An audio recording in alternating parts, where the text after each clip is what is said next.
dia, boa tarde, boa noite, não sei que horas você está nos ouvindo, mas seja bem-vindo, bem-vinda ao podcast GamaCast, seu ponto de encontro com insights, conhecimento, trocas de muitas pessoas legais que a gente quer trazer aqui para falar sobre temas de recrutamento, seleção, tecnologia, educação, carreira, enfim, um pouquinho de tudo para desenvolver a sua carreira, para te ajudar também a fechar suas vagas aí em tecnologia. Hoje a gente vai falar sobre desenvolvimento de software, esse grande desafio que todas as empresas passam e que impactam todos os dias a nossa vida. A média de uma pessoa é ter 60 aplicativos no seu celular. Então você pensa que tem 60 times de tecnologia no mínimo, né?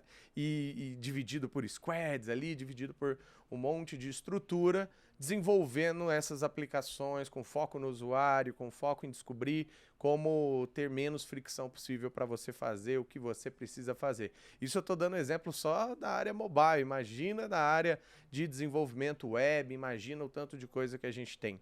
Uma coisa é fato, o mundo mudou, carreiras estão mudando e a tecnologia é parte do nosso dia a dia e te ajuda também no dia a dia. E para falar do lado de cá, para falar do lado de quem está descobrindo como entregar melhor e mais rápido valor para vocês que usam software, eu trouxe hoje um empreendedor de longa data, um amigo que se tornou uma das principais referências quando o assunto é desenvolvimento de software, que é CEO da Pixar. Hoje estamos aqui com o Glauco, que trabalha com um Squad as a Service, nome bonito e que a gente vai explorar daqui a pouco. Glauco, seja bem-vindo. Obrigado, Espero Junqueira. que o papo seja muito massa aí e valeu por topar o convite. Com certeza, o papo vai ser muito produtivo. Obrigado pelo convite e vamos lá. Bora! A gente se conheceu lá em meados de 2013, eu acho, mais ou menos, quando você estava empreendendo em um outro projeto na famosa, num celeiro de talentos ali, empreendedores, que era a Germinadora, do nosso grande amigo Juan Bernabó. Como que foi a sua entrada no empreendedorismo? O que você fez antes de empreender? E por que você criou aquele projeto lá? O que era aquele projeto? Que fim levou, né? Legal. Aquele projeto. Não, bacana. Eu tive ali um 2013, né? Foi aquele período onde estava tudo começando de startups, mas antes disso, eu comecei a programar com 12 anos de idade. A pessoa fala, puta, mas como com 12 anos você estava programando? Fiz alguns cursos, eu jogava na internet Age of Empires, não sei se Uau, já joguei, muito bom. Age of Empires, não era bom jogando, mas eu lembro que na época eu era de um clã e o pessoal queria fazer um site, porque os outros tinham site. Eu falei, eu vou fazer esse negócio aí. Tinha 12, 13 anos ali, fiz o site, depois fiz mais alguns e assim foi indo, né? No mundo da tecnologia. Com 15 anos já estava trabalhando remoto para a empresa dos Estados Unidos. Que legal. 15, 16 anos já estava trabalhando. Você passou um pouquinho por design também, né? Passei por design, porque assim, o que acontece, né? Lá atrás, tô falando aí de 2002, 2003, não era tão dividido as coisas, né? Então era web designer, ele fazia o layout, fazia a parte de front, a parte de back, banco, e tudo que precisava fazer para um site. Batia o escanteio, né? Cabeceava, a gandula. Tudo. Então eu aprendi tudo naquela época, né? Então eu acabei conhecendo um pouquinho de cada área. Isso me ajudou muito a entender bem um pouquinho de cada coisa, o que foi bem, bem legal. E até porque lá em meados ali de 2010, eu comecei a falar, putz, eu tenho uma experiência com programação, né? Eu já programava e tal. Falei, eu tenho algumas ideias aqui na minha cabeça, eu vou tocar essas ideias, né? Eu tinha passado por algumas empresas, algumas agências, né? Nessa época você trabalhava muito para agência, né? E eu comecei a executar essas ideias. Então, eu lembro que, assim, de forma totalmente desestruturada, porque não tinha essa coisa de startup, não tem essa informação, né? Então, eu não sabia o que eu estava fazendo, eu só sabia assim, eu quero fazer alguma coisa, tipo um site, alguma coisa assim. Eu lembro que eu tentei site para classificado de imóveis, gráfico online, site para comprar passagem. Então você vê assim, né? O meu feeling era bom. Era bom. Vários deram certo. Que errou aí no meio, né? Mas eu não tinha dinheiro para fazer aquilo, não entendia. Só que foi uma escola aquilo, né? Claro que naquele momento eu não sabia, estava tudo dando errado. E o que aconteceu foi que estava sem dinheiro e eu sou de Curitiba, né? Então, morava lá, e, enfim. E aí eu vim trabalhar em São Paulo. E foi quando eu cheguei na Germinadora, né? Por uma coincidência, uma pessoa falou, você já viu essa tal de Germinadora e tal? E aí eu fui lá, conheci o Juan, aí conheci todo o pessoal, e aí eu entendi o que era startup, validação de ideia, MVP. Uhum. Tem umas memórias boas, assim, que eu lembro a gente indo no shopping testar, validar ideia com as pessoas. Fiz muito isso. Então... Maravilhoso, era muito legal, porque as pessoas não tinham muito essa coisa, né? Get out of the building. Só que o Juan falava com o sotaque argentino dele, get out of the fucking building. Sai do do prédio e vai pra rua validar, né? Exatamente. E a ideia da Germinadora era assim, vamos criar, acho que eram 6 ideias, cada um tem você vai passar em cada ideia durante as próximas semanas, e aquela que você tiver mais fit, né, do que você acredita, até a sintonia com o time, você executa. E aí a gente formou uma startup chamada Tibu, que era um relógio para localizar as crianças. Então era um relógio que ele tinha um design muito legal, tinha um time muito bacana ali, inclusive de um amigo em comum nosso, aí, o Luiz, né? Salve, Luiz Salles, Luiz grande gênio da Telecom. Exatamente. E a gente fez todo o conceito do relógio. Puta, foi muito legal, todo o time trabalhando em cima do hardware, porque hoje você pensa assim, tá, é um Apple Watch, mas na época não tinha isso, não era tão fácil. Então a gente importou as coisas da China, os hardwares, testando, aí, enfim, foi um período muito legal. E ali foi o primeiro aprendizado. A gente, se eu não me engano, a gente estava em 5 sócios. Por que não deu certo? 5 sócios. Tinha muita gente. Quando tem muito cacique. Então, ideia muito boa, tinha investidor querendo colocar dinheiro. Sério? Mas tinha 5 sócios.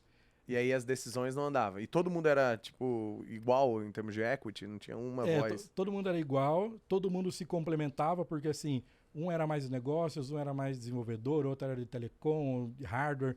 Então todo mundo se complementava, né? Um era designer, mas quando você junta 5 pessoas é muito difícil. Então ele foi a minha primeira lição, né? Todo mundo hoje conversa, não teve um atrito, mas a gente aprendeu que não é fácil você fazer uma empresa com 5 pessoas. E ali, a partir daquele momento, a gente saiu dali com a cabeça, né, borbulhando de ideias e continuou seguindo no mercado, né? Então foi um momento bem interessante mesmo. E a Tibu acabou naquele momento. Ela acabou ali, ela durou mais algum tempo, alguns meses, mas a gente viu que o que acontecia também é que todo mundo tinha seu emprego, todo mundo já ganhando um valor no mercado interessante. Então, aí essa é uma segunda lição, né? Que era assim, se você não se dedicar, não vai sair. Você não consegue fazer meio período ou à noite. 50% de dedicação é até menos do que 50% de resultado, né? Exatamente. Então, eu falo que todas essas coisas que aconteceram, elas trouxeram muito ensinamento pra gente, né? Então, foi um período muito bom, assim. E aí são esses ensinamentos que foram levando a gente ali a continuar no caminho, e aí você vai conseguindo empreender melhor, cada vez melhor, né? Legal. E aí, em qual momento você falou assim, chega de criar produto, eu vou prestar serviço com desenvolvimento de software, porque você já manjava disso e começa aí a Pixter? Quando eu estava aqui em São Paulo, então isso era 2013, né, que a gente estava falando aqui da Germinadora. Entre 2014 e 2015, 2014 ali, eu fiz um ensaio do que é a Pixter, né, que é hoje a minha empresa. Então a gente estava desenvolvendo site e aplicativo, então legal, bacana. Só que eu estava focando no pequeno e no médio, e a gente fez bastante isso, e assim, eu vi que aquilo não ia ter uma atração tão grande, mas eu foquei muito numa parte de redes sociais, e ali no fim de 2014 eu fiz um software de postagens automáticas no Facebook, que na época estava bombando. O pessoal se interessou, comprou, era um dinheiro que foi bacana, mas não mudava a vida, né? Então eu estava com uma ideia assim, eu vou pegar esse dinheiro e vou para os Estados Unidos e vou ser desenvolvedor uma Big Tech, né? E essa era a minha ideia. E aí, início de 2015, ainda estava por aqui, E aí eu recebi um convite para prestar um serviço para uma grande seguradora para resolver um problema de e-commerce deles. Eu sempre fui programador, era programador PHP já de muito tempo. Eles tinham um problema com Magento, tinha problema com algumas coisas ali. E eu fui lá para resolver, sozinho. Só que você sabe que o empreendedor é um bicho... Circo-tico. Exatamente. Eu vi um probleminha aqui, daí eu já vi outro ali, outro aqui. E eu falei, eu tinha muito claro, eu vou resolver esse problema, vou pegar o dinheiro, né, dessa consultoria aqui que eu tô dando e junto com o dinheiro que eu tenho, vou embora, né?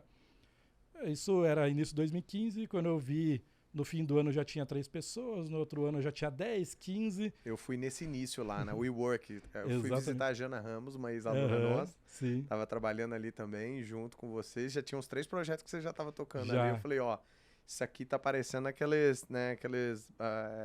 como fala, mão de polvo, né? Você vai pegando um projeto, um outro e assim vai, né? É só prestar um bom serviço. Exatamente. E aí eu descobri uma coisa que era assim, né? Então, se você pegar o início da minha empresa, eu não tinha a pretensão dela ser do tamanho que era. O que eu queria? Prestar um serviço muito bom, que era uma coisa que eu sempre gostei de fazer, né? E o meu pensamento ele era assim, essa pessoa não vai querer renovar comigo, né? Porque eu sou um cara de 20 e poucos anos aqui, dentro de uma grande seguradora, eu estou falando a linguagem startupeiro aqui, estava falando de ágil, de validação de ideia. Então, hoje pode parecer muito normal para as pessoas, mas há pouco tempo atrás, aí 2016, 2015, isso em grandes empresas o pessoal não estava falando. Então, até quando a gente falava, o pessoal, nossa, o que esse pessoal está falando aí, né? E eu achei que o pessoal não ia seguir com isso. Mas o que aconteceu foi que foi chegando um projeto, foi chegando outro, e desde o começo a gente sempre trabalhou no modelo Squad. Você fala assim, então você, desde o início, você já conhecia Squad, era esse modelo? Não, mas o que eu acreditava já era Squad, né? Então eu sempre tinha time exclusivo, tocando um produto, enfim. Então foi bem multidisciplinar, com designer, com agile? Sim, tal. A gente sempre teve um time com pessoal de desenvolvimento, Scrum, aí design, Product Owner, e aí o que precisava ali para rodar aquele produto, né? Legal. Ia quebrando em algumas outras squads, enfim. Então o nosso começo foi muito assim. E aí se você pegar o que mudou, né? Lá da Germinadora, quando eu estava lá, o ensaio que eu fiz ali em 2014, atendendo pequeno e médio, para o modelo que começou a dar certo, né? Basicamente, eu entendi todos os erros que eu tive lá atrás. Eu tive um problema que era assim, eu não tinha caixa. Então, quando eu comecei a empresa, eu comecei a fazer muito caixa. Então, o meu padrão de vida ainda era muito baixo e eu fui fazendo caixa. Então, todo dia que ia entrando, ia fazendo caixa. E aí, quando eu precisava contratar alguém, eu tinha dinheiro para comprar notebook, tinha dinheiro para pagar 2, 3 meses do cara, porque essas empresas grandes demoram, às vezes, para pagar. E aí, você vai criando estrutura. Então, eu nunca precisei do investimento para seguir, né? Então, todos esses erros, você fala assim, mas eu tô errando, né? Às vezes o empreendedor, ele dá aquela desanimada, né? Eu tô errando aqui. É aprendizado. Claro que você não pode ficar batendo, né? Sim, no mesmo erro sempre, né? Animal. E aí, falando agora do assunto, antes mesmo da gente entrar, queria pedir para você compartilhar uma verdade e um mito, uma verdade e uma mentira, que a galera lá de casa, a galera que tá ouvindo, vai só saber no final qual que era a verdade, qual que era a mentira. Uma de cada. O que você acha? Legal, de tecnologia. Vamos lá. A primeira cultura não é importante, não é a base. E a segunda com dinheiro eu posso contratar qualquer pessoa de tecnologia. Boa. Então fica aí pro final essa reflexão. Difícil, hein? Qual dessas duas aí é verdade, qual que é mentira, enfim. Vamos revelar no final. Carreira em programação. Hoje a gente está falando de um boom de demanda de tecnologia, mas que não está sendo ainda seguido por um boom de procura. Né? Eu acho que o jovem ali que está se formando, às vezes tem muita influência dos pais, vai para o top 3 ali, que é administração, direito, engenharia, medicina e tal, que acaba sendo meio que o caminho mais natural, digamos assim, né? Ou pressionado.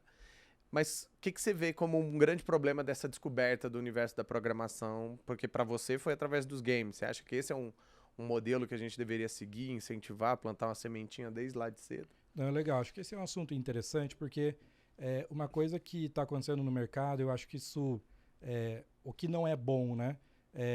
O pessoal está falando que tecnologia dá muito dinheiro. Uhum. E aí a pessoa está entrando em tecnologia Pelo baseado no dinheiro. dinheiro. É, então isso é uma coisa que o pessoal está plantando na cabeça, né, de todo mundo. E não é uma coisa tão boa. Eu acho que o caminho da tecnologia, né, e como que a pessoa entra nessa área, e ela precisa entender é que, às vezes a pessoa acha que tecnologia é programação. E quando a gente está falando de tecnologia, a gente não está falando só de programação. São várias e várias áreas dentro da tecnologia. Então, você está falando de aplicativo, para você fazer um aplicativo, quantas pessoas, né, diferentes precisa? Você precisa de designer, você precisa de uma Uhum. pessoa de produto, programador, você precisa de Tester. uma série de posições ali, né, para rodar. Eu acho que tem muito ainda a se explorar e as pessoas irem conhecendo mais o que a tecnologia realmente é e que não é só programação, né? E que tem muito... A gente sabe que as pessoas, cada um tem uma forma de criatividade, de pensar. Então você tem... As pessoas falam assim, eu não vou fazer programação, né, um curso de programação, porque eu não sou bom em matemática. Pois não tem nada a ver, sabe? Eu não vou fazer tal coisa, porque... Não, você, dentro da tecnologia, você tem muita coisa para Sim. fazer, né? Mas eu acho que, assim, a nível de carreira, é uma coisa que não é nem... Assim, não tem como voltar atrás, porque tudo que a gente faz hoje em dia, ele envolve tecnologia e vai envolver cada vez mais. Então, mesmo que a pessoa vá, por exemplo, para a administração, ela precisa da tecnologia. Ele vai para a área de direito, ele precisa da tecnologia. Então, as pessoas elas estão começando a entender que a tecnologia ela está dentro de qualquer profissão, né? E que ela é extremamente importante até para você seguir Sim. aquela sua carreira que... não quero mexer com programação. Não, eu sei, mas dentro do direito, Sim. você precisa de tecnologia, Contabilidade, contabilidade, medicina. tudo está envolvendo tecnologia, seja com software, seja com inteligência artificial, seja com uma série de coisas. E até para você, imagina assim, você tem um escritório de contabilidade, né? Então, eu gosto muito de contabilidade, vou abrir meu escritório, tá bom.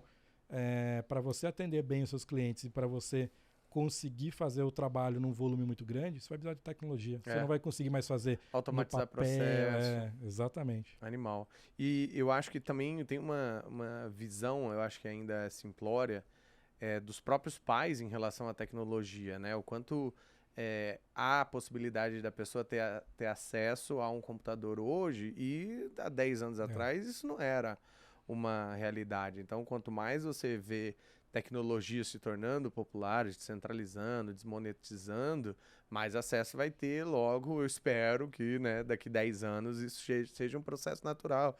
Às vezes até coding entrando, né, dentro de uma das disciplinas na sua escola e tudo mais. Então, eu espero que isso seja uma constante e que, assim como, sei lá, história, ciência, física e tudo mais, tem gente que gosta tanto ao ponto de depois explorar e tentar, às vezes, ser uma carreira de professor, por que não?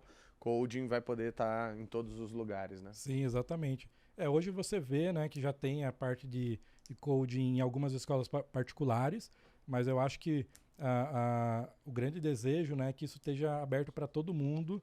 E hoje, com a internet, você consegue estudar no YouTube, em cursos que você tem em vários lugares, escolas, né? Então você tem muita oportunidade de estudar. E eu acho que quando a gente começar a migrar isso para as escolas, isso vai melhorar mais ainda, né? Porque o pessoal está entendendo, por exemplo, nas escolas particulares, que eu sei que já tem as aulas de coding, eles já entenderam que é uma coisa extremamente necessária, né? Então, eu acho que o grande desejo, né, que eu gostaria de ver nos próximos anos é que isso vá para todo mundo, né? E todo mundo tenha acesso à tecnologia, a entender o que é e não ficar ali limitado, né? Então, acho que isso é uma oportunidade muito boa. Total. E você vê alguma diferença agora que você está morando fora? Daqui a pouco a gente fala sobre esse processo de expansão e tudo mais da empresa.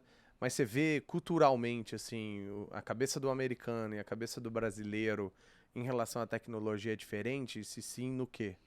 É legal, eu acho que tem como eu estou nos Estados Unidos, né, acaba que você tem acesso a equipamentos e a dispositivos, né, diferentes. Então, naturalmente, você acaba tendo uma cultura maior disso. Então, mas tem uma coisa que tem me chamado muita atenção e que, ao mesmo tempo, ele tem me preocupado, e aí fica uma oportunidade. Então, quem está ouvindo aí pode resolver um problema. Que eu já tenho tantos problemas para resolver que eu falo assim... Vou jogar insight aí. Eu falo assim, se eu tivesse 72 horas no meu dia, eu aproveitaria as 72. Que é o seguinte, nos Estados Unidos, você já não vai mais, por exemplo, no mercado e vê aquela quantidade enorme de caixas. Você vê o self-checkout, é mais self-checkout, né? Então, aqueles caixas que você mesmo ali passa a compra, do que as pessoas no caixa passando para você.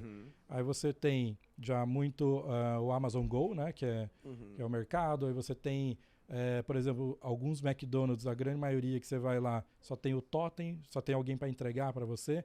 Então você vai vendo que assim, mas por que eles têm lá? Porque a população ela já é um pouco mais instruída por causa da cultura, por causa de toda essa questão. E aí ele já consegue não é uma barreira a tecnologia. Não é uma barreira, né? Eu fico pensando minha mãe indo no mercado como esse e tendo que passar lá, né? Exato. Exatamente. Então eu penso a mesma coisa. Mas a minha preocupação, né? E aí quando a gente pensa no Brasil, a minha preocupação é assim, legal que a tecnologia ela entra, mas quantas pessoas deixam de ter emprego, sabe? Então, a pessoa que era caixa do mercado, a pessoa... Por exemplo, aqui a gente já tem muitas portarias eletrônicas, que não precisa mais o porteiro. Putz, mas o que a gente faz com o porteiro? Então, eu acho que tem pouca gente ainda resolvendo esse problema, que é assim, como que a gente pega a galera, treina para tecnologia, porque tem muita coisa que dá para treinar. Como é que eu dou um novo emprego nesse novo mundo? Porque a gente sabe que nos próximos anos, alguns empregos eles deixam de existir, né? Então, eu acho que essa questão de estar em outros países e ver essas coisas é bom porque a gente vê alguns anos à frente o que está acontecendo e que vai chegar aqui, isso a gente já sabe, mas ao mesmo tempo ele já gera uma preocupação e até uma oportunidade, né? Como é que eu posso resolver esse problema, né? E eu acho que tem muita coisa para resolver e a maior preocupação é assim, tem muita gente disponível, mas não tem muita gente para ensinar, sabe? Sim. Então muito... Eu acho que falta levantar muita gente para ensinar, sabe? De falar assim, aqui tem um grupo de pessoas, eu quero ensinar esse pessoal tecnologia. É igual você falou, né? A sua mãe não sabe, talvez, passar lá no self-checkout, né? Mas por quê? Porque, e se tivesse alguém para ensinar? E se tivesse alguém para ensinar? Se fosse uma coisa... mais fácil, sabe? Será que a gente não aceleraria isso? Sim, será que trabalhar um UX já para um público com mais dificuldade de acesso. Exatamente. Então, acho que tem muita oportunidade. Mas eu acho que, em resumo, a questão que eu vejo lá fora é muito isso. Você acaba tendo acesso a alguns dispositivos diferentes e você vai vendo algumas tecnologias nesse sentido, né? E, por fim, eu acho que uma coisa que eu, pelo menos, comecei a usar bastante aqui no Brasil agora, que é o cartão com... por presença, né? Contactless, e que lá fora a gente está usando já há muito tempo.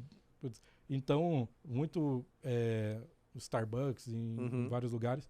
Então, mas eu acho que assim, essa distância tá diminuindo. Tá diminuindo. O que acontecia lá na gringa e o que acontece aqui, o lag está sendo menor, né? Tá sendo menor. Então, não é uma crítica ao Brasil, né? Eu sou aquela pessoa que assim, não é porque você está lá fora que eu vou ficar criticando o Brasil e falar, pelo contrário, né? Então, eu acho muito legal que a gente está cada vez diminuindo mais a distância, né? E aí é muito por essas iniciativas. A pessoa vai lá, olha algo, fala, deixa eu trazer aqui pro meu país e vou acelerar isso, né? Tá. E aí, agora pensando nesse aspecto de carreira em desenvolvimento, se você fosse compartilhar algumas coisas que deram muito certo com vocês, assim, né? A sua carreira foi uma carreira que guinou para ser empreendedor. Provavelmente você sofreu alguns níveis de aprendizado que você teve que ter que não é natural, por exemplo, de alguém que vai seguir só para desenvolvimento em termos de carreira. Você tem alguma trilha para recomendar, assim, cara, aprenda essa skill, depois essa skill para um eventual desenvolvedor que um dia quer se tornar empreendedor igual você? Legal. Eu acho que o que mais mudou, assim, se você pegar o Glauco, ele era, né, uma pessoa muito tímida, introvertida, então todos esses skills que o empreendedor já tem, né, de vir aqui num podcast, tá num vídeo e tal, eu não tinha esses skills. E aí a gente às vezes acha que o empreendedor ele nasce empreendedor e ele já está pronto. Mito, né? Eu lembro que pouco tempo atrás eu estava vendo um vídeo do Steve Jobs no lançamento do iPhone. Faz aquele discurso e tal. Você fala, nossa, o Steve Jobs nasceu para isso, né, cara? E aí você vai ver, o cara treinou. Você tem vídeo dele treinando muito, né? O próprio filme mostra lá. Exatamente. Sabia direito falar. E ele vai treinando, enfim. Então, o que mudou muito para mim, eu acho que a maior dica, você nem precisa ser empreendedor, mas como é que alguém numa carreira de tecnologia, ele cresce mais, melhorando as skills de comunicação, que eu acho que é o principal. Não importa se você é tímido, esse tipo de coisa, melhorar a comunicação, porque a comunicação, quando ela fica mais clara, as pessoas se entendem melhor, as pessoas têm vontade de trabalhar um pouco mais com você, te colocam em alguns outros projetos ali, porque não é porque eles estão te favorecendo, é porque a comunicação é mais clara. Então, comigo foi muito isso. Dos meus 15 aos 17 anos, eu acabei passando uma situação ali de família que eu tive que ajudar muito em casa, com todo o salário que eu tinha, e eu era essa pessoa tímida. Então, o que aconteceu foi que, assim, eu estava no meio de pessoas mais velhas, e eu tinha essa responsabilidade. Eu preciso trabalhar, não posso, ter desculpa que eu preciso trabalhar. Eu amadureci muito rápido. Só que esses skills que eu ganhei quando eu amadureci muito rápido, eles foram de comunicação, responsabilidade, sabe? Que me ajudou muito a ser a pessoa, né? Que hoje empreende, que hoje está com colaboradores, enfim. Então, eu acho que, assim, as skills, né, que eu recomendo para todo mundo a comunicação, em primeiro lugar, uma comunicação clara, uma linha de raciocínio fácil de entender. Porque, como eu sou programador, né, eu não vou falar hoje porque eu não estou mais programando tanto, o programador ele pensa muito rápido. Porque a cabeça dele está ali no 220. A lógica já está super clara, mas como explicar? Como chegou nesse... E ele vai se enrolando. E é um cara, às vezes, extremamente inteligente, mas ele se enrola para falar porque ele não consegue organizar as ideias. Então, é muito isso. Organizar as ideias, falar claramente. Então, acho que essa é uma dica boa. Eu acho que uma outra dica que eu falei de responsabilidade, dando um exemplo, essa geração, né, mais nova, eu não sou tão velho, mas é que tem o pessoal em tecnologia agora tem 18 anos, né, 18, 19 anos. Acaba que quando você entra nessa área, já é uma área que está dando dinheiro, é uma área que tem muita oportunidade. Eu sempre falo que por que a Pixter ela existe hoje, né, o nosso negócio? Eu vim criando relações ao longo de vários anos. Então, daquela época da Germinadora, eu fiz negócio com várias pessoas que estavam ali com a gente, depois essa pessoa virou um gerente de uma empresa, um diretor, e eles tinham uma visão sobre mim, que ele é um cara responsável e ele é um cara que entrega. Então, isso lá de trás. Legal. Se eu não tivesse essa visão, né, se eles não tivessem essa percepção em mim, provavelmente a gente não estaria fazendo negócios, né? Então, eu acho que a geração que a gente tem hoje, como está tudo muito fácil, e é mais por uma dica mesmo, né? O pessoal está muito trocando de emprego muito rápido. Superficial, né? Aí, tipo, ele está numa empresa, ele já avisa aqui que vai sair, amanhã está em outra, e um mês depois está em outra. E aí você vai quebrando as relações, entendeu? E quando você quebra essas relações, isso não te impacta agora. Te impacta lá no futuro para você receber uma indicação. Sabe, o cara, às vezes, você trabalhou com um cara muito bom aqui, amanhã o cara tá trabalhando lá no Facebook, no Google, e aí ele, preciso trazer alguém bom para cá. Aí fala, não, eu não vou trazer aquele cara, porque o cara é bom pra caramba, mas, sabe, o cara não tem muita responsabilidade. Então, eu vejo que a segunda dica, né, ela é muito essa coisa, se você assumir um compromisso, cumpra aquele compromisso. Consistência, né? Entregue, e aí você nunca quebre o relacionamento que você tem com as pessoas. Por mais que, mas a empresa, não quebre o relacionamento ali com as pessoas, porque isso vai te ajudar no futuro. Porque tudo que eu fiz até hoje é por todo o relacionamento que eu fiz nos últimos anos, sabe? Legal. Isso é muito, muito interessante. E aí, se você pegar a minha empresa hoje, a Pixter, a gente não tem área comercial. É só trabalho com indicação. Então, assim, eu preciso ter uma credibilidade muito grande, tá entregando, porque as pessoas continuam acreditando, né? Isso é muito importante. Então, acho que a dica que eu tenho pro pessoal é muito isso. Ó, se você é um dev que está nos assistindo e tá aí desesperado por cursos, por aprofundamento somente na área técnica, fica aí o tapa na cara, porque tudo que você falou aqui foi soft skill, né? Comunicação, network, consistência, resiliência. Então, muito obrigado e fica o jabá aí que na Gama a gente ensina soft skill também.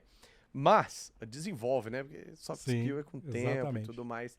Se você for pegar agora, falando especificamente da Pixter enquanto modelo de negócios, né? Como que você chegou nesse estágio? Porque naturalmente, né, todo mundo começa como software house. Eu sou lá um time de tecnologia que tem uma demanda, entrega, faz o escopo fechado lá, mas eu já trabalhei com serviço e eu sei o quanto é um saco no final do dia você ter que ficar recebendo ligação do cliente falando, não, bota o botão amarelo, agora volta, mas não era bem assim que eu queria, e foi indo e chegamos nesse modelo que você está hoje, que eu acho que é bem mais assertivo, é mais colaborativo, inclusive, que é entregar a squad como um todo ali, como um serviço. Como que você modelou essa transição do software house para cá e até chegar a um valor certo de cobrar, porque é complexo também, tem salários diferentes ali dentro e tal. Como que funciona o modelo de negócio da Pixter hoje? Eu acho que a primeira coisa, assim, foi errando muito para chegar no modelo. Eu acho que o que mais me incomoda é fazer mais do mesmo. Então, o que eu não queria fazer, a partir do momento que eu vi que isso se tornou uma empresa, falei, agora eu preciso tocar isso como uma empresa, né? Mas eu não queria ser conhecido como uma body shop, né? Aquela locação de profissionais. Não queria ser uma empresa uma fábrica de software, né? E eu fui testando muita coisa. Então, o time que está comigo sabe o quanto eu testo. Assim, vamos fazer isso aqui. Aí, puta, não, vamos mudar. E eu fui testando ao longo dos anos, né? E aí, o que aconteceu com a gente foi o seguinte. É uma coisa que você precisa saber falar não e você precisa saber quem que é o seu cliente. Então, eu vou falar hoje sobre a Pixter. Quem é o nosso cliente ideal? Meu cliente ideal são empresas de grande porte.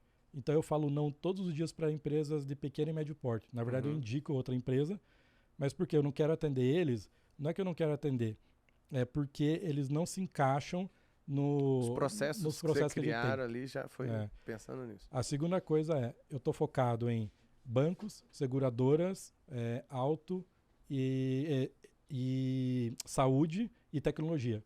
Esses são meus setores. Se chegar uma empresa de outro setor, provavelmente eu não vou conseguir ajudar. Legal. Porque eu tenho um time especialista que já conhece muito disso. Meus processos, eu já conheço, eu tenho muito projeto entregue nessas áreas. A terceira coisa que eu coloquei é que a gente não faz escopo fechado. Por quê? Todo projeto de escopo fechado dá problema. Ou você vai ter prejuízo, ou o cliente vai ter prejuízo. E por que o escopo fechado hoje em dia não funciona? Porque o projeto é vivo. Aí as empresas de escopo fechado falam assim, não, mas você está alterando o escopo. Sim, ele está alterando porque a empresa dele está em movimento, ela está crescendo, não tem como. As certezas que você tinha no dia que você contratou são muito diferentes quando você está inteirando ali no meio do caminho. Né? Exatamente. E uma outra coisa que a gente fez foi delimitar quem... Então eu trabalho com empresas de grande porte, ok. Mas quem que é o cliente ideal em questão de faturamento? Quem que é o cliente que entende o que a gente entrega? Então a gente colocou, nosso cliente ideal é o cliente que fatura acima de 1 bilhão por ano. O cliente que fatura menos que 1 bilhão por ano, ele ainda não, ele enxerga o problema, mas ainda ele não vê o valor. Às vezes até tem grana para te pagar, mas o valor é completamente diferente em termos de... Exatamente. Ele tem o dinheiro, mas o problema ainda não chegou ao ponto de chamar a gente para ajudar. Então, todas essas coisas, né, foram ajudando a gente a encontrar o cliente certo. E outra coisa é que a gente, desde o começo, não quis ter uma área comercial. Então eu escolho os projetos. Hoje você fala assim, então você tem todo esse filtro para projetos e então se o cliente tiver com tudo isso, né, check assim, já pode entrar. Você pode entrar? Não. Porque existe uma questão, e aí acho que você vai entender muito isso, que assim, nem tudo é tecnologia. Uhum. Você pode ter o melhor time de tecnologia do mundo. Eu vou trazer lá o pessoal do Google, do Facebook, todo mundo. Se você não tiver um bom time de produto, se você não tiver definido o que você quer Sim. fazer, se você não tiver alinhado tudo isso, você não vai conseguir entregar. E aí, a culpa vai ser de quem? Quem está desenvolvendo, entendeu? Então, eu só pego projetos onde eu entendo que existe... Não é que eu quero que os meus clientes estejam maduros, mas eu quero que eles estejam abertos a, pelo menos, a gente conversar. Eu não sou um executor. Eu sou alguém que pensa. Se alguém quiser ir lá comprar pastel de queijo, não é com você. Exatamente. Vai ter que interar ali e construir junto. Exatamente. Eu quero participar do processo, né? Não quero mudar também as coisas lá, mas assim, putz, dá pra gente mexer aqui, vamos conversar. Tava conversando com um cliente hoje e a gente tava falando assim que ele tinha lá um escopo de 8 meses, mas ele queria diminuir. Então tá, então vamos conversar aqui que a gente pode mexer e tal, sabe? E a gente vai mexendo e a gente vai... Então, essa conversa. Prioriza de um jeito diferente, né? Então, eu acho que isso, quando a gente fez isso, a gente começou a fechar algumas portas, você fala assim, nossa, mas eu estou deixando muito dinheiro. O dinheiro que eu estou deixando do lado de cá, ele vem muito mais do lado de lá. Porque eu trago o cliente certo, eu não estresso o meu time. E outra, tem a garantia que ele vai continuar, né? Muitos dos clientes atuais são recorrentes hoje, pagam FII mensal lá e... A gente só tem cliente recorrente. A gente, hoje, também o nosso mínimo de projeto é 6 meses. Então, a gente não trabalha com menos de 6 meses. Por quê? E é por isso que eu preciso olhar o produto. Senão eu vou lá e faço um onboard no meu time, eu faço um onboard, eles aprendem tudo sobre o produto. 2 meses depois a gente vai embora. Já cancela, aí é ruim, né? Não faz sentido, né? Então, tem muito cliente que precisa de ajuda, então a gente está ajudando as maiores empresas do Brasil, nos Estados Unidos, em Portugal. Então, como é que esse negócio dá certo? Quando você escolhe quem é o seu cliente. Então, não é só no Enterprise que isso dá certo.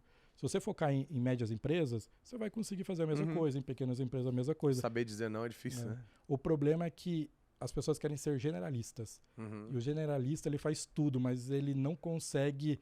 Ele tá fazendo tudo e a visão do cliente sobre você é que também você faz tudo. Só que você faz tanta coisa que ele não sabe o que você faz. Entendi. Entendeu? Isso dá uma percepção de marca horrível, né? Exatamente. E aí, se for agora trazer pro lado do recrutamento que você teve que fazer e hoje faz, qual que é a dimensão do tamanho do seu time hoje? Quantas vagas em aberto vocês estão e como que você está resolvendo esse BO que é contratar, principalmente você que precisa ter gente sênior, né? Sim. Não dá para ter só juninho, porque um monte de empresa gigante está te contratando justamente porque às vezes ele mesmo não consegue contratar, né? E a sua capacidade de hiring é maior que a dele. Sim. Hoje a gente tem por volta de 200 pessoas. Esse ano a gente vai contratar 150 pessoas a mais. Então a gente já está... Agora em janeiro já contratamos umas 20 pessoas. A gente está seguindo. A gente trabalha muito com júnior. E aí que tá. A gente tem um método que é o seguinte. A gente traz o júnior. Porque o que está acontecendo com o mercado? Só para a gente entender o porquê que existe um problema de recrutamento que todo mundo fala. E por que a gente não sente tanto esse problema de recrutamento, tá? As empresas, elas, na verdade, elas não têm um problema de recrutamento, elas têm um problema de turnover. Então, se toda vez eu tiver que substituir uma pessoa que saiu do meu time, porque a minha cultura é ruim, porque tem uma série de coisas ali que não é bacana, eu pago mal, ou porque o projeto era temporário e eu deixei inseguro o time, eu estou tendo sempre que substituir. E isso custa muito caro, né? Então, o primeiro ponto é assim, o maior problema do mercado atualmente é que você está tendo muito turnover e você está tendo que recrutar mais gente. O segundo ponto é que você tem aquela brincadeira lá do rouba-monte, né? Então, assim, você tem um desenvolvedor por X, aí eu trago para minha empresa por 2X. Aí, 6 meses depois, você traz por 4X. E assim vai indo. E ele não desenvolveu 4X em termos de skill. Exatamente. Então, o que eu senti, e aí qual que por que a gente está escalando tanto, né? E por que o nosso plano de expansão ele é muito grande. Assim, no Brasil ninguém fez o plano que a gente está fazendo. Inclusive está começando a sair na mídia algumas coisas, algumas joint ventures que a gente está fazendo. Mas basicamente assim, tá todo mundo brigando pela mesma fatia de bolo. Tá todo mundo assim, eu quero dev sênior, Então você pega, eu estou falando primeiro a raiz do problema, né? Você tem startups recebendo muito dinheiro, e aí o pessoal trata o desenvolvedor como um produto em leilão. Que assim, eu tenho muito dinheiro. Tem até plataforma que ajuda nisso, né? Exatamente. E aí é um leilão. E aí as pessoas não entendem que o desenvolvedor, o pessoal da tecnologia, não é um produto. São pessoas que precisam ser tratadas como pessoas. Lá, milão a mais, não vai ser exatamente. produtivo. São pessoas, você precisa ter cultura, você precisa tratar muito bem esse cara. É muito mais fácil você ter uma boa cultura que você ficar ali toda vez recrutando. Então, quando você tem isso no mercado, acaba criando esse cenário. Então, e aí voltando para a Pixter, né? O que a gente tem feito? Eu pego o cara júnior, eu coloco ele em integração. Então eu tenho lá uma quantidade enorme de pessoas que estão em integração. Eles não estão em projeto, ou às vezes eles estão em projeto, mas eles estão sendo monitorados por alguém e eu não estou cobrando no meu cliente. E ele está lá aprendendo. Então eu tenho uma esteira onde ele fica alguns meses aprendendo e eu nivelando ele. A gente tem uma metodologia para nivelar esse cara. A hora que ele está nivelado, a gente vê se a gente consegue já soltar ele num projeto sozinho, para ver se ele já conseguiu e tal. Puta, ainda não deu. Tá bom, trazemos ele de volta, ali trabalhamos mais um pouco. Então eu visto muito nesse cara. E quando eu falo que o pessoal está brigando pela mesma fatia de bolo, é porque você tem uma quantidade muito pequena no mercado de dev pleno e sênior. E ninguém está olhando para os júniors. Eu falo que é uma pirâmide... Não, uma pirâmide não, é uma torre Eiffel. Tem um monte de gente ali embaixo, mas lá em cima é pouquinho. Exatamente. Tinha que ser uma pirâmide, né? Pelo menos, né? Exatamente. Um pouco mais distribuído. Então, o pessoal está brigando muito pelos seniors, enfim, e tem muito júnior se formando. E é uma galera muito boa, que você precisa pegar o cara, falar assim, vamos fazer um desafio junto aqui?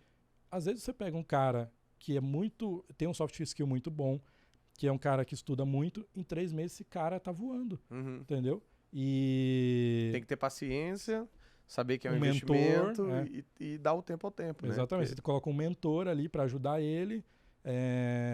Então, o que acontece, né? Como é que a gente está mudando isso? O meu business plan, ele não está baseado em escala de venda. Ele está baseado em quanto tempo eu formo dev, entendeu?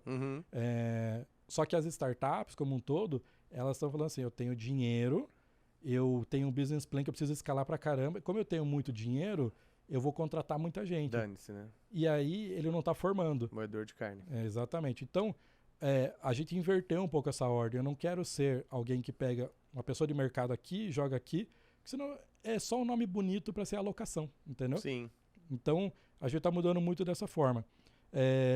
E aí a gente tem joint venture com várias escolas, não só no Brasil, mas aqui na América Latina, Argentina, Chile, Venezuela, onde a gente tem os devs, a gente treina, então tem times que estão entrando com pessoas falando espanhol, zero problema. Legal. A gente vai colocando o pessoal. A gente perguntou até para alguns times, né, que estão recebendo a pessoa falando espanhol, se eles teriam problema. Falou, não, é legal, é um desafio bacana e tal. E a gente está montando esses times, né? Então, assim, não é que não é um problema pra gente, mas a gente encontrou outra forma que não é a forma resolver. Como todo mundo está fazendo. E assim, eu falo isso tranquilamente, a forma como a gente está fazendo, porque eu acho que as pessoas estão na mesma forma, né? Quando você vai lá no LinkedIn e vai mandar uma mensagem para um desenvolvedor sênior, ele já recebeu 70 mensagens. Não adianta você oferecer mais X benefício, ele já recebeu provavelmente os melhores benefícios. Então a gente está muito no outro lado. Como é que eu formo pessoas, como é que eu transformo? E aí, para fechar, tem um ponto que é extremamente importante. A hora que você treina uma pessoa, você formou ele dentro de casa, esse cara quer trabalhar com você. E o seu turnover diminui. Sim, diminui. Então, só para você ter ideia... E ele é um exemplo de cultura, ele vai ajudar os outros. Exatamente. Só para você ter ideia, hoje o turnover de mercado aí na empresa de tecnologia está em 25%, 30%. A gente fechou ano passado em 10% de turnover. Animal. Então, funciona, só que assim, eu consigo escalar 5 vezes? Não. Por isso que o meu business plan ele é baseado em quanto tempo eu demoro para formar o meu time. É o ramp-up, né? É uma conta reversa. Esses dias me perguntaram, né? Quanto tempo você acha, Junqueira, que é o ideal para formar uma pessoa desenvolvedora? Eu falei assim, 18 anos. Oi, como assim 18 anos? A pessoa precisa, né? Fazer o ensino básico, né? No mínimo ali, às vezes no ensino médio já tem bastante gente que já está aprendendo e tal. Então você consegue ali, a partir da adolescência para frente, ter uma visibilidade que daí a pessoa já teve outra base para aí vir com a base de programação. Óbvio que tem outliers, tem. Na Gama a gente teve uma aluna que hoje está trabalhando na Delivery Hero, alguma coisa assim, lá em Berlim, e tinha 16 anos. A gente descobriu que ela era menor de idade. Quando ela estava fazendo o curso, eu pedi para ela assinar uma autorização com os pais lá, porque era menina prodígio, mas assim, a gente tem um lado de realmente ter um exercício de tempo e de esforço que não dá para hackear. Não dá para simplesmente fazer igual a Trinity lá no Matrix, ensina programação. Isso seria maravilhoso, né? Mas existe essa carga do tempo e ela pode ser realmente variável com cada uma das pessoas. Se você parar para pensar agora na Pixter, quando você viu assim, cara, agora a gente deu certo, agora eu tô com grana, que momento que foi esse estalo, assim, em termos de empreendedor, assim, de olhar, caralho, olha o que eu tô fazendo, que negócio da hora, e por isso que você foi morar lá fora? O que foi o grande salto? Porque, diferente das startups, que eu acho que tem um monte de empreendedor desesperado para ter investidor, e ele não sabe o cargo que isso traz. Sim. Desesperado por crescimento sem se importar com margem. O completo oposto de uma software house que trabalha no azul já desde os primeiros projetos e tudo mais. E desesperado para ter visibilidade e tudo mais, você sempre foi um cara low profile. Sim. Então, você foi totalmente no oposto do que, né, lá naquele momento na Germinadora era o que era um senso comum desse ecossistema e tudo mais. Como que foi essas descobertas para ti? Eu acho que é um pouco do que eu falei, né? Eu sempre gostei de fazer o que o pessoal não está fazendo. Então, ali em 2018 para 2019, eu estava olhando para o mercado no Brasil e eu vi assim, eu não sei se eu vou conseguir chegar no nível de projeto que os concorrentes estavam chegando, porque o meu nível de acesso a algumas empresas era muito coordenador, gerente, eu não conseguia chegar lá em cima, né? Um CIO, CTO. Então eu pensei assim, como que eu escalo meu faturamento? Com câmbio, né? Então vou fazer projeto fora.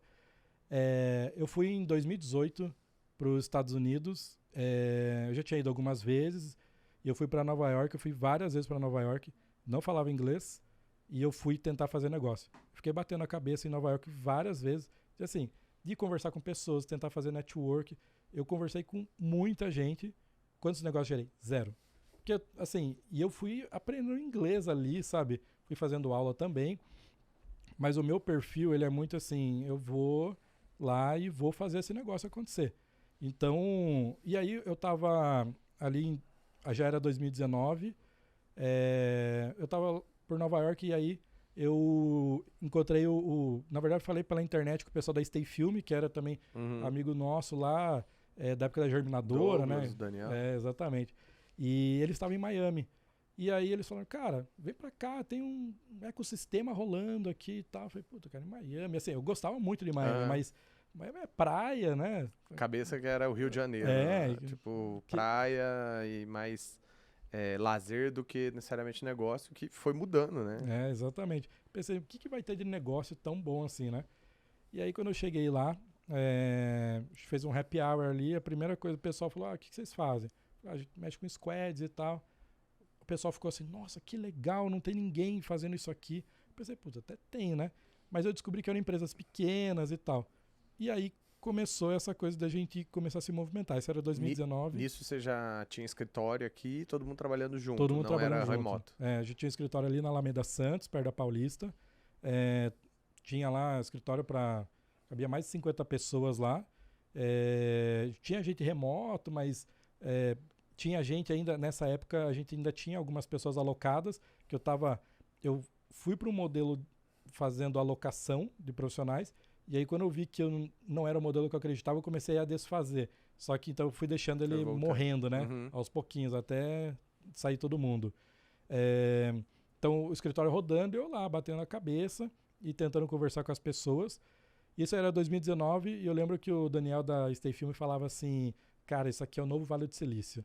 Puta, que legal, né? Cara, deu 2020 e aí o prefeito falou, isso aqui é o novo Vale do Silício, é o Silicon Beach, né? Então, e aí o que acontece, né, com a nossa presença lá, é muito assim, existe um momento de você entender o que é os Estados Unidos, entender o que é cada estado e que tipo de negócio que tem lá, sabe? A cultura da Flórida é uma, a cultura de Nova York é outra, de Califórnia é outra, e você é sempre o estrangeiro. Você não tem o conhecimento e a cultura para fazer os negócios lá. Então, beleza, então vamos começar a fazer networking. Então, assim, a gente começou a movimentar ali. Sementinha. A gente conseguiu agora, no ano passado, a gente estava num evento com o prefeito de Miami. Então, a gente começou a movimentar algo bacana, né?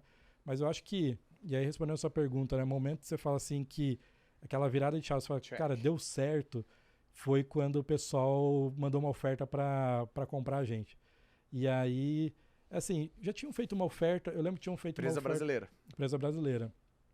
Tinham feito uma oferta em 2018, era uma oferta assim, naquela época era uma oferta boa, até para eu sair, mas eu falei, não, eu vou continuar mais um pouquinho, né? Aí chegou algumas, aí essa era aquela oferta, você fala assim, cara... Game changer. Puta, que oferta boa, né? E aí eu lembro que eu conversei com muita gente para perguntar o que eles achavam, gente, né, claro que tá nesse meio, porque todas as pessoas que você conversa que não estão nesse meio vão falar assim, cara, vende, bota dinheiro no bolso, agora é só você andando de iate. Falta contexto, né? Exatamente. E aí eu pensava assim, cara, não sei se é isso que eu quero fazer, porque eu quero construir algo maior ainda, né? E aí eu comecei a conversar com muita gente e aí eu tomei a decisão de não vender. E aí as pessoas falaram, meu, você é maluco. Tipo, olha o tanto de dinheiro que estão colocando na mesa. Isso era janeiro de 2021. Antes da... não, já tinha rolado a pandemia. Já tinha rolado a pandemia. Tá. Então era janeiro de 2021. E aí eu falei que não... As ofertas ficaram melhores por causa disso também, né? Porque daí a água bateu na bunda de muita empresa, precisa de dev. Exatamente, e a gente é um celeiro. E era uma proposta puramente acqui-hiring, era uma proposta... Não era pra você continuar prestando serviço. Exatamente. Assim, tinha ainda um earnout, né? Mas era basicamente para fazer a aquisição do time, né? Nessa época aí já tinha mais de cento e poucas pessoas, então era um time bem relevante, né? E é legal que essas propostas agora de aquisição de software house, tipo o Nubank comprou a plataforma Tech lá, eles fazem agora uma precificação por dev, né? É legal que não é só ver revenue e EBITDA, é também olhar a quantidade de talentos que você tem, colocar uns contratos para amarrar lá e uns earnout, né? Uma cenourinha na frente para a galera querer continuar, porque também tem um puta risco nisso, né? Vai lá, paga uma grana e o cara vai embora. E depois vai embora. E aí depois ele tira de você, desconta, enfim. Exatamente.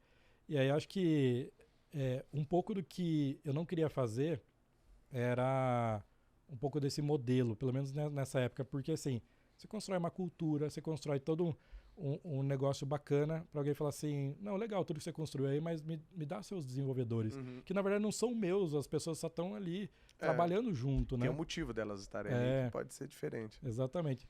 E aí o que a gente fez, e aí a minha virada de chave também foi nesse momento que eu falei assim, puta, eu vou fazer agora algo diferente, eu vou pro outro lado da mesa, eu vou fazer aquisição e eu vou fazer algo que o pessoal não está fazendo nesse mercado, porque já me incomodava muito ficar olhando para o mercado e o pessoal ficar confundindo também o que a gente fazia com body shop. Eu falei, eu vou para o outro lado da mesa, e aí eu comecei a conversar com muita gente, falei, vamos captar dinheiro, vamos fazer um negócio maior, e aí eu comecei a mostrar nosso plano de negócios, né? E aí o negócio começou a girar. E acho que uma coisa interessante que aconteceu também, para quem está nesse mercado, né, ou que tem uma software house ou alguma coisa assim, todas as aquisições que estão sendo feitas, ela está levando o valuation de todo mundo também. Sim, então, porque você pega parâmetro. Né? Exatamente. Então, aí o pessoal fala, você foi maluco de não vender em janeiro de 2021. Sim, a gente aumentou em 6 vezes o nosso valuation. Exato, se você quiser vender agora... Ele vale 6 vezes mais. Então, e vai ter gente para comprar. Tem gente para comprar.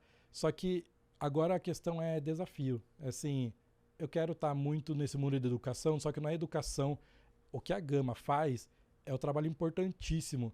Só que o que a gente está fazendo é pegando esse cara e dando o projeto para ele e falar assim, vem aqui que a gente vai comprar no dia a dia. Né? Só que se ele não passou pela Gama, putz, esse cara ele não vem nivelado, sabe? Então, a gente está olhando muito para isso assim hoje. E aí, igual eu falei, a gente não pode escalar e falar assim, eu vou receber então X milhões, eu vou agora de 200 para 2.000 pessoas. Porque eu não acho que isso é possível em um ano, por exemplo. E talvez eu não acho que uma empresa do modelo que a gente segue com 2.000 pessoas, que é algo que você ainda consegue manter o que a gente está tentando criar. Então, para mim, a grande questão existe uma corrida maluca para ser unicórnio. É a métrica do ego, né? Eu quero ser unicórnio, eu quero ter valuation de não sei o quê. Cara, eu não quero ser unicórnio. Eu quero crescer. Eu não quero ter, talvez, 2.000 pessoas. Eu só quero fazer bem o que a gente está fazendo. Eu acho que a parte mais legal do nosso dia a dia é você olhar um desenvolvedor júnior, por exemplo, o cara saiu da Gama, aí ele veio trabalhar com a gente. Aí a gente forma esse cara. Então esse cara tinha lá uma vida simples, que ele estava começando ainda assim. E aí depois de 1 ano, 2 anos, você vê, puta, cara, o cara casou, o cara tá com o apartamento dele. É o rei na cidade dele lá. E aí você fala, cara, que legal, cara, que a gente ajudou. E eu não tenho muito essa coisa de prender o desenvolvedor. Então, quando a pessoa fala assim, eu vou embora, claro que a gente fala, puta, o que eu posso fazer, né? Posso fazer alguma coisa? Às vezes, e aí eu acho que para fechar esse ponto, né? Qual que é a diferença, o que a gente está fazendo é assim, eu entendo que em algum momento as pessoas vão embora, porque a carreira de tecnologia, ela tem essa rotatividade. Eu acho que a rotatividade de em um mês ficar uma empresa, outra e tal, isso não é saudável, mas eu sei que em algum momento as pessoas vão embora. Mas eu quero que esse cara, no momento que ele passou com a gente, ele tenha aprendido muito. E que ele vá e fale assim, puta, a Pixter me ajudou muito, né? Então eu acho que é um pouco esse o nosso desafio, sabe? Animal. Olhando agora para futuro, você pensa que vai ser saudável, mesmo fazendo essas estratégias não convencionais, né? Education Recruit, a gente já falou em episódios anteriores aqui, o modelo de residência de software, modelo de hunting, enfim, tem um monte de estratégias, mas é inegável que se a gente está falando de mais de 700 mil posições de trabalho em 2025, e hoje com um nível de formação de 40, 50 mil pessoas ano, mesmo que a gente escale, mesmo que a Gama, né, continue formando aí 30, 40 mil, vai faltar gente, e uma das grandes apostas, todo CTO que eu falo está estudando isso, está fazendo algo relacionado a low code e no code, né, com bastante aspas aqui. Explica para a galera o que é esse conceito e qual que é a sua opinião. Vai existir a possibilidade da gente construir software utilizando essas ferramentas que diminuem a complexidade, principalmente em termos de curva de aprendizado, né? Sim, é um conceito que ele é relativamente novo, apesar de algumas empresas se aproveitaram do nome low code, no code, são empresas antigas, mas é um conceito relativamente novo, né? Basicamente, você tem padrões, você tem um caminho onde você não, de forma bem resumida, né? Onde você consegue chegar mais rápido do ponto A ao ponto B. Você vai precisar de desenvolvedor? Vai. Mas você precisa talvez de menos pessoas no time para fazer isso, né? Então, um resumo geral do low code e no code é um pouco disso. Então, você tem várias ferramentas, já inclusive algumas aqui do Brasil, uma recente agora que recebeu até investimento foi a Digibi. Ela também está nesse mercado. E a gente, inclusive, investiu em 2019 no GStudio, que é uma plataforma de no-code. Então, a gente acredita demais. Eu acho que isso vai ajudar muito e está ajudando as empresas. A minha única preocupação é porque as pessoas elas acabam tendo uma forma de desenvolver que ela não envolve a cultura. Então, a cultura no sentido de entender o conceito do no-code. Então, o que algumas empresas... E isso a gente já está tendo acesso, porque às vezes as empresas estão implantando isso e aí já estão recorrendo a gente para tentar ajudar o caos que eles já criaram, né? Então, o pessoal coloca a ferramenta de no-code, legal. Só que se você não presta atenção na metodologia, na forma como você cria, você imagina assim, ó, eu tenho lá tudo rodando bonitinho. Então, eu preciso de desenvolvedores, mas eu preciso menos. Ok. Daqui 2 anos, se você não documentou direito isso, vai chegar um cara e vai olhar e falar assim, puta, mas eu não sei se fizeram certo ali. Aí ele faz um puxadinho. Aí ele faz lá em uma linguagem X.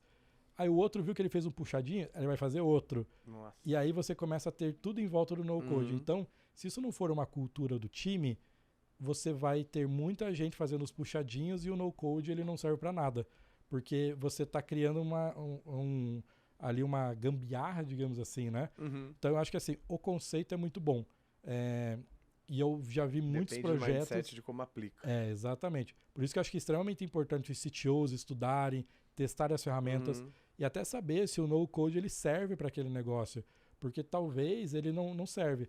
E tem uma coisa que eu acho que é interessante até para os desenvolvedores, que às vezes os desenvolvedores acham que o no-code e o low-code ele é contra o desenvolvedor e como se fosse uma rixa, né? Sim. E não é, na verdade... Ou que tem menos qualidade, né? Exatamente. Já ouvi isso também. O que a gente foca muito na empresa que a gente investe assim, na verdade o desenvolvedor ele é uma peça rara. Então, por que eu vou colocar ele para desenvolver coisas que às vezes é trabalhoso, mas não é um desafio, sabe? Isso. Só é trabalhoso, sabe? Exato. Então eu prefiro colocar ele para fazer coisa mais inteligente, coisa melhor, do que ficar fazendo uma coisa trabalhosa que, assim, uma ferramenta vai resolver, sabe? Então, a gente tem focado muito nisso, na nossa ferramenta, para que os desenvolvedores entendam que ele veio para ajudar e não para concorrer. Então, assim, até algumas ferramentas falam, você não precisa de desenvolvedor. Vai sempre precisar, mas para tarefas inteligentes, né? Isso, o que eu acho, né, sobre o no-code e os desenvolvedores é que assim, isso ajuda a dar uma estabilizada no mercado, né? Então, assim... Também não é bala de prata. Não é bala de prata, né? Você falou um pouco sobre a quantidade de pessoas que se formam e tal. A gente já sabe que 2024 é um ano que tem um apagão, que assim, é o ano que vai mais faltar profissionais no mercado. Então, dessa forma, ferramentas no-code vão ajudar muito. Mas quem começa agora vai ter uma grande vantagem. Né? Exatamente. Mas aí você precisa entender o conceito, né? Não é só você sair, vou aqui puxar, arrastar e... Eu ouvi esses dias, não, é tipo montar bloquinhos, né? Você arrasta e drag and drop e pronto, tá funcionando. Eu vou te dar um exemplo da Gama, né? A gente tem construído nossa plataforma de ponta a ponta, de maneira proprietária, web, mobile e tal. Chegou no momento que, mesmo crescendo 3 vezes o time de tecnologia em 2021, a gente tinha um desafio de prioridade onde tudo é prioridade. Já chegou nesse momento, provavelmente, né? E aí você fala, eu vou terceirizar para uma cultura, uma coisa diferente, uma integração que é mais complexa, ou eu vou simplificar. E aí a gente olhou o que era, por exemplo, painel de controle, um admin, uma entrada de dados, tanto do time de Ops da Gama quanto de algum cliente, por exemplo, e a gente usou uma ferramenta no-code que nos ajudou assim, a ganhar uma velocidade gigantesca. O time entendeu a lógica, seguiu os mesmos processos em termos de sprint, priorização, desenvolvimento e documentação, mas ganhou um espaço-tempo ali muito grande, inclusive em termos de capacity profissional, porque tem uma complexidade e uma senioridade menor embutida no quando você começa a fazer. Então, eu concordo muito contigo que tem que fazer as boas escolhas, né? Exatamente. Mas, por exemplo, você acha que vai ser um problema se... Vamos falar lá de um exemplo prático. Eu vi esses dias o iFood lançou um marketplace para eles venderem coisas, insumos para restaurantes, já que ele tem uma base de restaurante. Abriu lá, acho que algumas fornecedores ou a própria indústria se cadastra lá, embalagem, ketchup, essas paradas. Não é core do business, o core é o app deles. Então, ali, né, obrigatoriamente deveria ser nativo. Mas você acha que, por exemplo, daria para ele criar essa plataforma, que é um side project deles ali, e quando ela escalar demais? E se ela der muito certo? Aí tem que sair, aí tem que ir pro legado ou pro nativo? O que você acha? Eu acho que, no caso ali, né, nesse caso, ele é uma validação, né? Com certeza eles estão validando, até para saber, né, o quanto que vai entrar de volume de vendas. E eu acho que nessa validação é muito bom. Você ser rápido, não ficar gastando tanto tempo do time, deixa o time que eles têm para focar em coisa que com certeza deve ter um backlog gigantesco, né? Eu acho que eu vejo como solução final, mas vai depender da própria ferramenta. Por exemplo, a gente já usou algumas ferramentas de no-code que a gente encontrou a limitação da ferramenta. A gente mandava tanta requisição por segundo que a ferramenta não aguentava, entendeu? Eu ia te perguntar isso, se tem algum caso de alta escala com no-code, tipo um Bubble da vida, atende que projeto? Talvez um Bubble da vida ele aguenta, né? A gente não testou com o Bubble, mas pelo menos algumas ferramentas elas estão ali para ser o médio porte, né? Aí talvez esse não é uma limitação do no-code, né? Digamos, do conceito, mas sim da própria ferramenta que ela não está esperando que você mande lá 1.500 solicitações por segundo, entendeu? Então eu acho que tem mais a ver com isso. Mas eu acredito que sim, que pode ser uma solução final. A gente tem um case interessante que a gente criou que chamou muita atenção há um ano e pouco atrás, quando a gente estava testando nossa ferramenta de no-code, né, o GStudio, que a gente recriou o site do Nubank em 3 horas. Uau! Então a gente pegou o site da época, né, que era do Nubank, foi lá montamos em 3 horas. Então igualzinho os componentes, elementos, efeitos, tudo certinho. Então você fala, pô, que bacana, sabe? Aí você fala, mas é a qualidade do código. Perfeita a qualidade do código, porque é um conceito diferente, né? Então, eu acho que tem sim como ser solução final, mas vai depender talvez da proposta da ferramenta, né? E você acha que o profissional ele vai ter que se posicionar diferente? Assim, eu sou um no-code developer, vai existir essa carreira? Já está tendo, né? Você tem algumas ferramentas, tem uma ferramenta que é um pouco mais famosa que é OutSystems, né? Você já encontra, por exemplo, no LinkedIn, desenvolvedores, especialistas em OutSystem. E eu acho que vai ter, eu acho que é bacana. Assim como você já tem pessoas especializadas, por exemplo, a fazer front-end de VTEX, né? Front-end do Shopify. Então, eu acho TOTOS tem a DSL, né? Alguma coisa assim. Então, eu acho que isso é bacana, porque a pessoa se especializa. Quanto mais essa ferramenta cresce, né? Ele é um especialista naquilo. E eles mesmos estão fazendo como se fossem partners, né? Então, acaba gerando negócio ali. Então, eu acho que é um modelo bem interessante e acho que vai ter especialistas sim. Mais uma alternativa, né? Mais uma alternativa. Quanto mais a gente tiver, melhor. Falando de futuro agora, bloco final, a gente tem um olhar de tecnologia convergente com um olhar de negócio, como você tem feito. Muitas empresas estão tentando fazer transformação digital, não estão conseguindo. O que você acha que vai ser o futuro próximo desse modelo de transformação digital? Todas as empresas serão digitais, né? Um banco vai ser uma empresa de tecnologia, não mercado financeiro, assim como o Magalu, por exemplo, se posiciona como uma empresa agora de tecnologia para o varejo. Qual que é a sua aposta desse jogo entre business, futuro e tecnologia? Legal. Eu acredito que sim, todas as empresas elas serão de tecnologia, as que já não são hoje vão ser. E tem um ponto importante que é um ponto que é um assunto que eu estou estudando muito sobre isso, e a gente está montando inclusive squads dentro já da Pixar disso, que é a Web 3.0. Então a minha aposta, digamos assim, tudo pelas empresas que eu tenho conversado, do conteúdo, enfim, ainda é uma coisa muito nova, né? As pessoas não entendem direito, mas... Todo mundo fica achando que é NFT, né? Exatamente. Só que a Web 3.0 é uma coisa que eu acredito bastante. Acho que nos próximos 3 anos é um negócio que vai explodir. Vai explodir e tudo que existe hoje vai começar a ser refeito em Web 3.0. Aí você fala assim, putz, mas tá errado o que a gente fez hoje? Não, só que é a evolução... Só que tá só na mão do Facebook e do Google. Exatamente. Não tá errado, mas tá na centralizado. É um monopólio, né? Então, eu acredito muito nisso.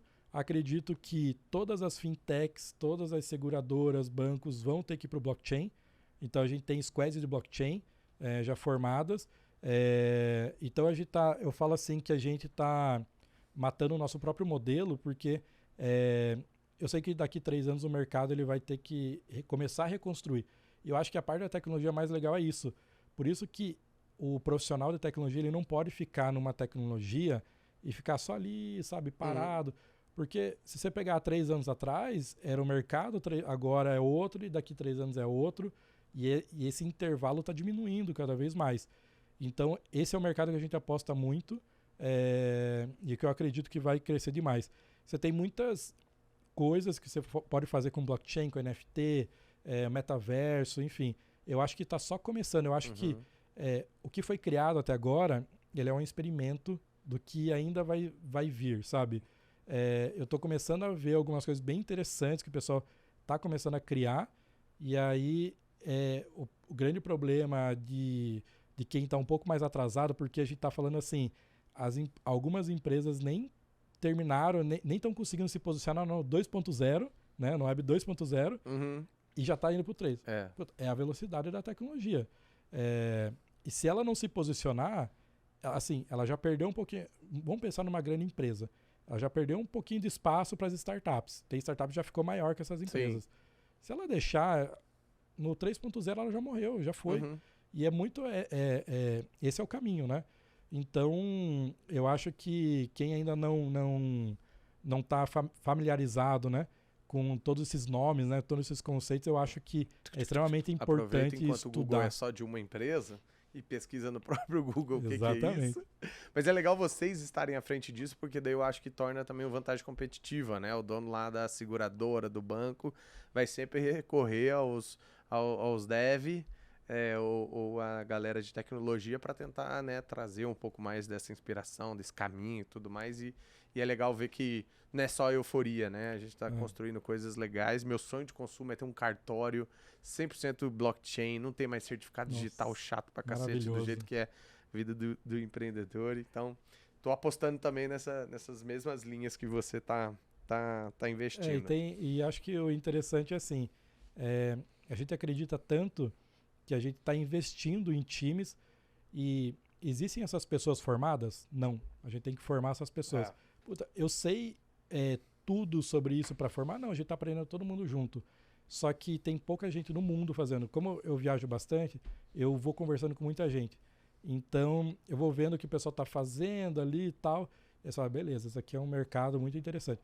E eu gosto muito de falar, eu não gosto de esconder, falar, não, isso aqui é o nosso segredo, sabe? Eu gosto de falar porque eu acho que quanto mais gente mexendo, mais pessoas se formam, mais o mercado vai para esse lado.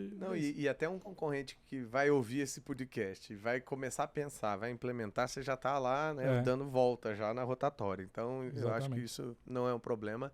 E se você precisar, a gente está com academias agora, fizemos uma parceria com a Mercado Bitcoin, e estamos formando devs em Ethereum, né? Então, Ethereum virou o nosso cartão de visita quando se fala em blockchain, então... Já quero fechar o first offer com vocês, então fechou. Próximos passos da Pixter, o que você vê de sonho grande ainda para realizar? O que a gente pode falar? Para quem que te manda e-mail para querer vender a empresa, querer investimento, querer trabalhar na Pixter? Bacana, eu acho que o nosso sonho agora é executar o nosso plano, que eu falei que ele é um plano que ele é bem grande, que as empresas estão indo muito numa direção, a gente está indo em outra, né? A gente está fazendo muitas spin-offs de algumas áreas que a gente identificou que a gente faz muito bem. Então a gente está fazendo algumas spin-offs, a gente está investindo muito, a gente fez uma Venture Builder para investir em startups dos nossos próprios funcionários. Uma delas é o próprio GStudio, que é essa ferramenta no-code. A gente investiu numa outra que é uma área de seguro para ativo digital, que está sendo lançada agora. E tem outras ali. Então a gente pega as pessoas que estão trabalhando com a gente e ele vem com uma ideia. Eu falo, puta, legal, essa ideia a gente vai dando aquela mentoria, sabe? Vai direcionando. A hora que ele aparece com um negócio já mais certo, eu falo, cara, vai seguindo. Toma grana. Você paga o salário dele para ele empreender. Exatamente. Então, a gente quer cada vez mais pessoas empreendendo. Fazer isso. É muito legal porque as pessoas já estão ali. Pra gente, a gente já tem time. Você fala assim, putz, então agora deu muito certo, vamos por time. Vamos por time. Na mão. E você não teve isso lá atrás, né? Exatamente. Apoio, esse incentivo. Exatamente. Então, hoje a gente tem um plano bem grande de expansão. A gente tem um desafio muito grande fora do Brasil, que é nos Estados Unidos. A demanda que a gente tem no Brasil, ela é talvez 10 vezes maior do que nos Estados Unidos. Porque tem um problema de imigração, tem uma série de problemas, né? Então, montar os times lá ele é um desafio. E aí o pessoal... isso é uma dica até para os desenvolvedores. As empresas elas querem tantos desenvolvedores que eles estão falando assim, não importa se você não fala inglês, só vem aqui trabalhar com a gente, sabe? Então, para você ver como que tá o mercado, né? Na Europa também. Então, tem um desafio muito grande, mas o nosso foco está em encontrar os clientes que entendem o que a gente está falando e que querem trabalhar no nosso modelo, né? Porque senão não faz sentido. E lá na gringa, lá nos Estados Unidos. Tá. Mas tem bastante cliente aqui também, mas a gente tem já muitos contratos já que tá acontecendo lá, né? Então o nosso desafio é bem grande, assim. Na verdade, não o Brasil, aqui a América Latina como um todo. Então tá tudo acontecendo ao mesmo tempo. E aí começa a faltar hora no dia, né? Mas assim, é um desafio que é muito legal. Cara, inspirador, parabéns pela sua história. Vou pedir pro DJ colocar Miami Beach aí pra gente finalizar esse episódio. Queria que você respondesse, né? Qual que era a verdade, qual que era a mentira que você falou lá no começo. Legal. Eu acho que ao longo do podcast aqui eu já falei um pouquinho, né? Mas a mentira é que com dinheiro eu contrato qualquer desenvolvedor. E eu acho que essa é uma mentira porque, assim, você precisa, primeiro, ter uma cultura. Você precisa respeitar o profissional não como produto, e sim como uma pessoa. E aí, sim, você remunerar bem ele, né? Quando você inverte isso e você fala, não, o dinheiro ele vai comprar tudo e fica aqui só trabalhando... Puta, não é assim que funciona, é por isso que você tem turnover, é por isso que a empresa está sempre precisando de desenvolvedor, né? E aí a questão que é a verdade, né? É a cultura. Acho que assim, pra gente foi uma mudança do jogo quando a gente implementou nossa cultura e a cultura ela é demorada, ela não é uma coisa assim que você coloca hoje e amanhã ela tá funcionando. Você vai montando a sua cultura, você vai descobrindo quais são as pessoas que você contrata que fazem parte daquela cultura. Então, é um desafio muito bom. Então, acho que são esses dois pontos, é uma verdade e uma mentira. Sensacional. Senhoras e senhores, esse foi o Glauco. Se conecte com ele aí nas redes sociais. Deixa seu Instagram, seu LinkedIn para todo mundo que quiser conversar contigo ou passar uma temporada lá em Miami também, ir lá tomar um café, se apresentar a Cheesecake Factory pra galera lá. Legal. Bom, meu Instagram é Glauco Maschio, meu LinkedIn também, então quem quiser, né, fazer contato, seja de negócio, seja para vagas, enfim, eu tô muito aberto para ouvir todas as pessoas, porque assim, a gente tava falando até um pouco antes aqui, né, eu gosto muito de conversar, porque cada conversa que eu tenho com as pessoas, alguma coisinha fica ali, eu falo, cara, e aí você vai pensando e vai... Então, assim, um skill que é muito bom a pessoa ter é conversar muito, né? E aí nas redes sociais estou sempre postando alguma coisa também. Semana retrasada, fiz lá um monte de stories lá com Tesla, mostrando um monte de coisa, o pessoal encheu de perguntas, mas ele faz isso aqui. Então, tem umas coisas legais aí, mas eu fico à disposição. Obrigado aí pelo papo, pela oportunidade. E o que precisar, a gente tá por aí. Tamo junto, gente. Esse foi o Glauco, esse foi mais um episódio do GamaCast. E meu pedido para vocês é sempre o mesmo. Gostou? Compartilha nas redes sociais, nos grupos de Instagram, Telegram. Estamos em todos os canais aqui. Se inscreve no nosso canal do YouTube também. E espero você no próximo episódio. Valeu, até mais.